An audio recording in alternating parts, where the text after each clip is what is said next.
Indian currency के बारे में तो बच्चा बच्चा जानता है, लेकिन आजकल बाज़ार में एक नाम चलन में है और बहुत ही चर्चा में है, क्रिप्टो करेंसी। क्रिप्टो करेंसी होती क्या है और इसकी चर्चा इतनी क्यों है, इस पर बात करने के लिए मेरे साथ हैं चिराग शाह, जो इसके एक्सपर्ट हैं और इसकी टेक्निकल जो चीज़ें हैं उसके बारे में भी हम इनसे बात करेंगे। चिराग जी, ये जो क्रिप्टो करेंसी है, ये बाज़ार में इस वक्त बहुत चर्चा है, तमाम बातें हो रही हैं, चलना चाहिए नहीं चलना चाहिए, भविष्य में इसका क्या असर पड़ सकता है बाज़ार में, तमाम मुद्दे हैं। लेकिन ये क्रिप्टो करेंसी, अगर मैं एक टेक्निकल उसे जानना चाहूँ तो ये क्या होती है और इसका लोग इस्तेमाल कैसे करते हैं? ओके, तो क्रिप्टो करेंसी बेसिकली क्या है कि एक डिसेंट्रलाइज्ड फॉर्म ऑफ करेंसी है। जैसे कि हमारा जो इंडियन रुपीज़ है वो आरबीआई गवर्न करता है, तो एक कोई भी रुपीज़ होता है वो कोई ना कोई गवर्न करता है। जैसे कि डॉलर्स है वो यूएस गवर्न करता है। क्रिप्टो करेंसी एक डिसेंट्रलाइज्ड मेथड ऑफ करेंसी है जिसको कोई गवर्न नहीं करता है, एंड वो कहाँ से भी आप ट्रांसफ़र कर सकते हो, किसी से भी बंदे से आप ट्रांसफ़र कर सकते हो, और उसका जो भी इंफॉर्मेशन होता है वो बिल्कुल भी सीक्रेट होता है। मतलब मैंने समझो आपको ट्रांसफ़र किया है, आपको कभी नहीं पता चलेगा कि किसने कहाँ पे ट्रांसफ़र किया है, और कोई भी इसको गवर्न नहीं करता है। तो उसका बेनिफिट ये है कि कोई एक पर्टिकुलर एजेंसी, सेंट्रल एजेंसी बोल दो, या फिर कोई पर्टिकुलर कंट्री इसको गवर्न नहीं कर सकती है। ये यूज़र को एक पावर देता है कि उसका जो करेंसी है वो उसके साथ सेफ है। जैसे कि फॉर एग्जांपल, अगर मैं इंडियन करेंसी होल्ड करता हूँ और कल को मानो मैं यूएस ट्रैवल करता हूँ और उसका डॉलर का प्राइस ऊपर जाते गया, तो मेरा करेंसी डेप्रिशिएट हो रहा है, पर वो आरबीआई डिसाइड करता है। यहाँ पे वो करेंसी खुद डिसाइड करती है कि वो ऊपर जाएगी या नीचे जाएगी, और वो पावर यूज़र के पास है कि वो करेंसी में इन्वेस्ट करना चाहते हैं या वो इन्वेस्ट करना नहीं चाहते हैं। एक इससे बहुत अहम सवाल कि क्रिप्टो करेंसी को क्या एक आम इंसान जो है बना सकता है? और जैसे कि रिसर्च से पता चल रहा है कि इसको 5 दिन में भी बनाने का लग सकते हैं या फिर 6 महीने लग सकते हैं। ये क्या है? तो बेसिकली क्रिप्टो करेंसी में दो होते हैं थिंग्स। एक होता है आपका टोकन्स। तो आप किसी का भी एक ब्लॉकचेन ले लो, जैसे कि ERC-20 हो गया एक ब्लॉकचेन। उसमें आप 5 मिनट में केवल 40,000 रुपये में अपना खुद का क्रिप्टो टोकन बना सकते हो। और दूसरा हो गया ब्लॉकचेन। आप अगर खुद का ब्लॉकचेन बनाने जाओगे, जैसे इथेरियम का है या फिर बिटकॉइन का जैसे एक खुद का ब्लॉकचेन है, उसमें आपको नहीं तो भी करीबन 6 महीने लग सकते हैं, और वो काफ़ी एक्सपेंसिव होता है। तो जो ज़्यादातर लोग हैं और ज़्यादातर कंपनी हैं जो अपना खुद का टोकन लॉन्च करती है, वो किसी ना किसी टेक्नोलॉजी को ले लेती है, जैसे कि ERC-20 हो गए, जैसे कि दूसरे स्केलर और ट्रॉन जैसे हैं, जो आपको 40,000 रुपये के आपको लागत में आप उसको बना सकते हो बेसिकली। लेकिन इसमें ये मैं थोड़ा समझना चाहूँगा कि जो ये टोकन की बात कर रहे हैं, इसके लिए हमें मिनिमम कितना जो है, एक आम इंसान जैसे कि मैं मान लीजिए कि लेना चाहता हूँ, क्रिप्टो करेंसी लेना चाह रहा हूँ, तो अगर मैं 40,000 रुपये मिनिमम मैं कितना खर्च कर सकता हूँ और कैसे टोकन में ले सकता हूँ? तो जब भी आप कोई भी टोकन क्रिएट करते हो तो आपके ऊपर है कि आप उसका सप्लाई कितना रखना चाहते हो, और क्या वो आप फिक्स सप्लाई पे बंद करना चाहते हो कि उसका सप्लाई और करते रह सकते हैं लोग। जैसे कि फॉर एग्जांपल, मैंने एक टोकन लॉन्च किया जिसमें मैंने 10,000 करोड़ का सप्लाई रखा है, फिक्स सप्लाई है। वो मैंने 40,000 के इस पे मैंने 10,000 करोड़ टोकन्स मैंने उसको माइन कर लिया एक बार ही, और फिर मैं उसको डिस्ट्रीब्यूट कर सकता हूँ। तो पहले सारे जो टोकन्स होंगे वो माइन करके मेरे वॉलेट में होंगे, फिर मुझे जैसे चाहिए वैसे मैं उनको डिस्ट्रीब्यूट कर सकता हूँ, जिसे चाहिए उसे डिस्ट्रीब्यूट कर सकता हूँ। एक आम इंसान इसे बना सकता है?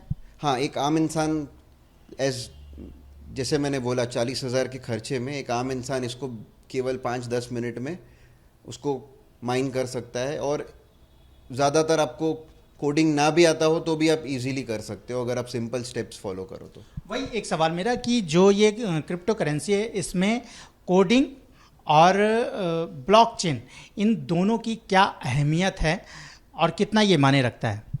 तो बेसिकली मैं आपको पहले एक ब्लॉकचेन बता देता हूँ क्या होता है। ब्लॉकचेन एक डिसेंट्रलाइज्ड फॉर्म ऑफ टेक्नोलॉजी है। जैसे कि फॉर एग्जांपल अगर हम करें, तो हम एक एग्जांपल देता हूँ वोटिंग का। हम अगर वोट करते हैं तो वो इलेक्शन कमीशन पूरा गवर्न करते हैं, तो हम उनके ऊपर ट्रस्ट करते हैं, जो भी वो हमारा वोट होगा वो काउंट होगा। पर हमें और आपको नहीं पता कि ये हमारा वोट है वो सच में काउंट हुआ है कि नहीं है। तो ब्लॉकचेन एक डिसेंट्रलाइज फॉर्म ऑफ टेक्नोलॉजी है, जिसमें जैसे ही आप वोट करते हो, आपको जैसे ही आप वोट पे क्लिक करोगे आपको पता चल जाएगा कि आपका वोट काउंट हो गया है, और इसको कोई एक गवर्न नहीं कर सकता। तो इस पर ट्रस्ट काफ़ी बैठ सकता है आपका, क्योंकि आपको पता है कि ये कोई गवर्न नहीं कर रहा, तो ये 100% फुल प्रूफ है। और इसमें इसके डेटा में कोई हैम्पर भी नहीं कर सकता कि कल को मैंने समझो कुछ वोट्स चेंज कर दिए या कोई कोडिंग से मैंने कुछ चेंज कर दिया, वो भी आप उसमें नहीं हैम्पर कर सकते हो। तो ये ब्लॉकचेन टेक्नोलॉजी है। इसका 1980 में स्टार्ट हुआ था। स्टार्टिंग में इन्होंने गोल्ड के लिए किया था, एंड देन 2004 में बिटकॉइन का लॉन्च हुआ था, एंड वहाँ से वो स्टार्ट हुआ था।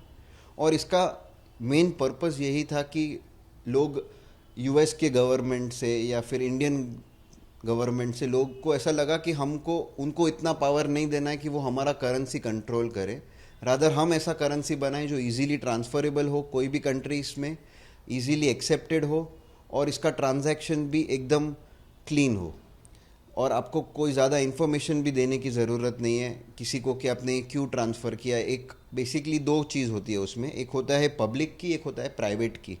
पब्लिक की होता है जो आपने किसी को भी एड्रेस शेयर किया, जैसे मैं आपको बैंक अकाउंट डिटेल्स शेयर करता हूँ और आप उसमें ट्रांसफ़र कर सकते हो फंड्स, उसको बोलते हैं पब्लिक की। प्राइवेट की होता है कि हर एक पब्लिक की एक प्राइवेट की होती है जो आपके पास ही होगी। तो आप वो कॉइन्स आपके डेटाबेस में स्टोर कर सकते हो, या आपके हार्डवेयर में भी आप उसको स्टोर कर सकते हो बेसिकली।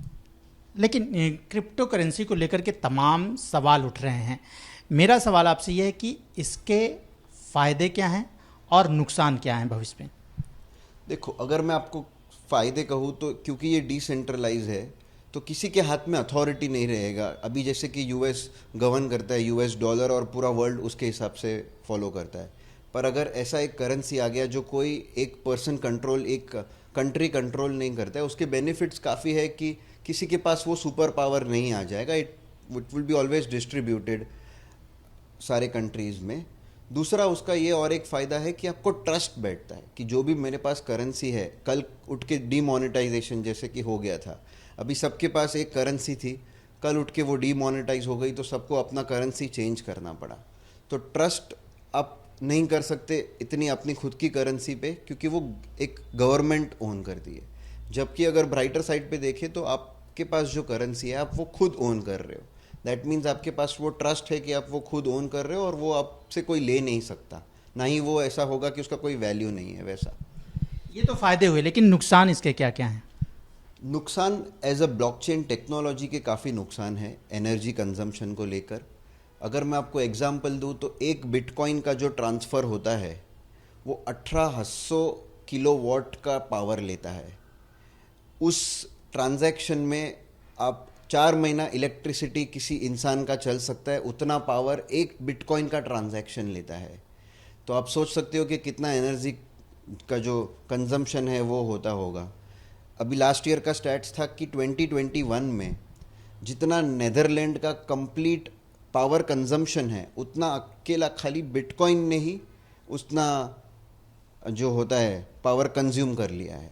जबकि अगर आप कंपेयर करो वीज़ा से तो 1800 वाट में आप मिनिमम 15 लाख ट्रांजैक्शन कर सकते हो, और अगर आप यूपीआई से ट्रांसफ़र अगर आप उसको कंपेयर करोगे तो आपका कॉस्ट और भी आप करीबन 30 लाख ट्रांजैक्शन कर पाओगे। तो एनर्जी कंजम्पशन काफ़ी होता है, ये एक नुकसान है। दूसरा, ये जैसे ही जिसमें बहुत ज़्यादा लोग जुड़ते गए एक कोई करेंसी में, जैसे बिटकॉइन का एग्जांपल ले लेते हैं, तो उसका वॉल्यूम बढ़ते जाता है। लोग जिस साथ जो जुड़ रहे हैं वो और उसके साथ उसका प्रोसेस बढ़ते जाता है। तो उसमें क्या होता है कि अभी फ़िलहाल एक बिटकॉइन अगर आप ट्रांसफ़र करते हो किसी को तो रफली 10 मिनट लग जाते हैं वो ट्रांसफ़र होते होते। तो आपका जो स्पीड है, वो स्पीड जो आपको चाहिए वो आपको नहीं मिलेगा। जैसे आप अगर यूपीआई ट्रांसफ़र करते हो, बैंक अकाउंट ट्रांसफ़र करते हो, विद इन सेकेंड आपको मिल गया, बिकॉज वो सेंट्रलाइज्ड है, एक अथॉरिटी उसको ओन करती है। जहाँ पे ये थोड़ा प्रोसेस स्लो हो जाता है अगर आप ज़्यादा ट्रांजैक्शन उसमें वॉल्यूम में कर दोगे। तो अगर अभी फ़िलहाल कोई इशू नहीं आएगा, पर अगर पूरा वर्ल्ड समझो अगर हम कोई करेंसी छोड़ के सिर्फ क्रिप्टो करेंसी पे चले और बिटकॉइन जिस पेस से जा रहा है, और 10 साल में ऐसा भी हो सकता है कि एक बिटकॉइन ट्रांसफ़र करने आपको 5-6 घंटे लग जाए। तो वो उसके एक ड्रॉबैक है। क्योंकि आप इसकी सारी टेक्निकल चीज़ें बता रहे हैं जो कि आम इंसान को पता नहीं। आज आम इंसान क्रिप्टो करेंसी बिटकॉइन के बारे में समझ रहा है, जान रहा है, लेकिन इसकी टेक्निकल चीज़ें जो आपने बताई ऐसी नहीं।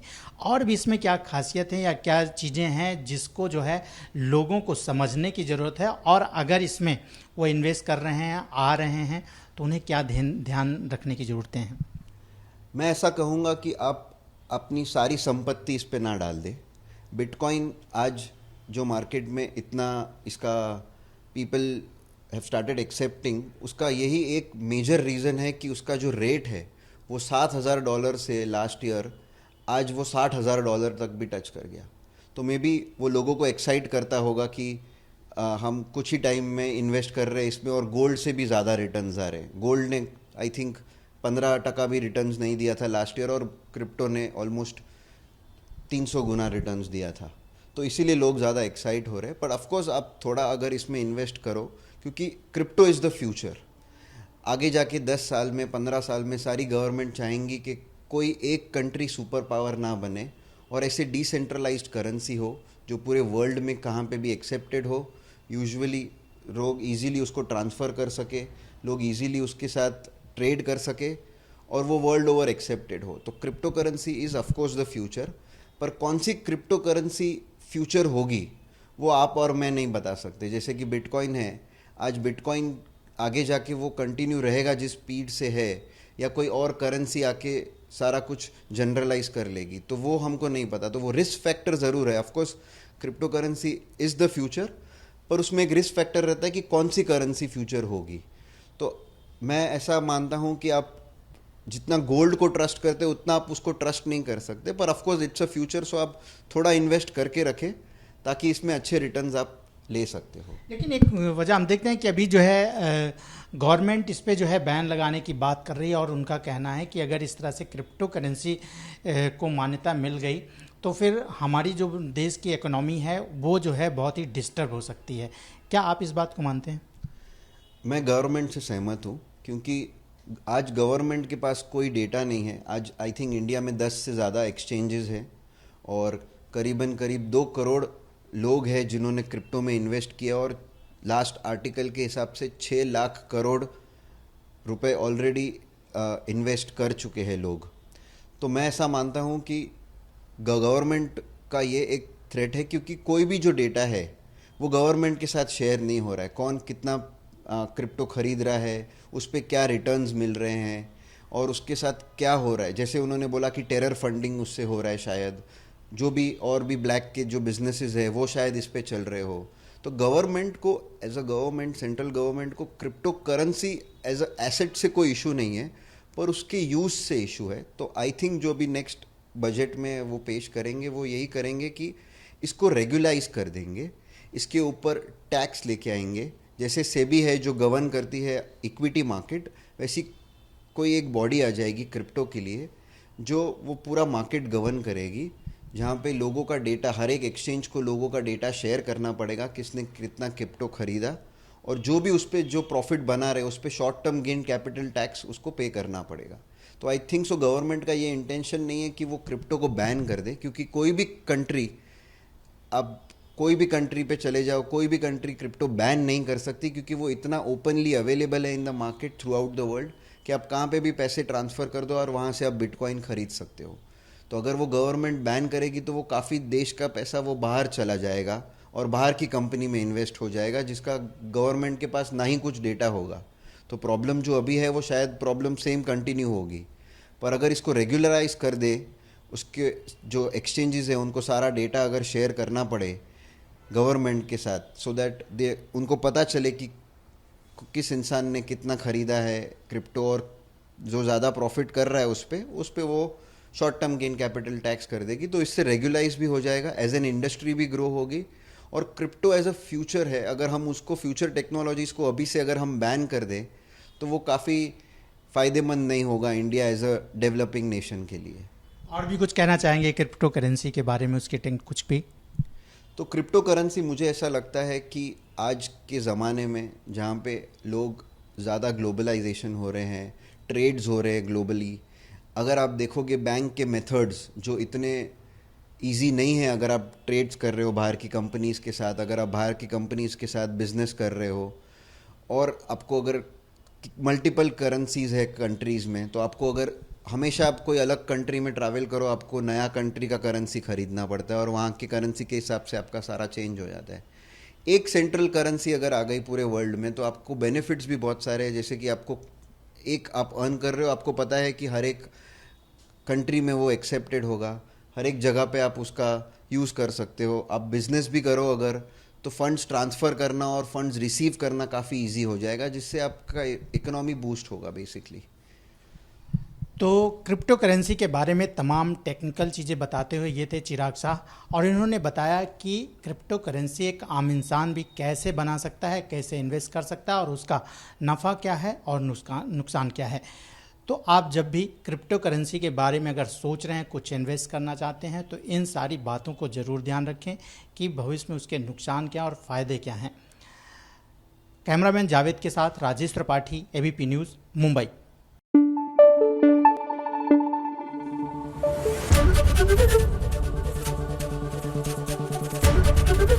एबीपी न्यूज आपको रखे आगे।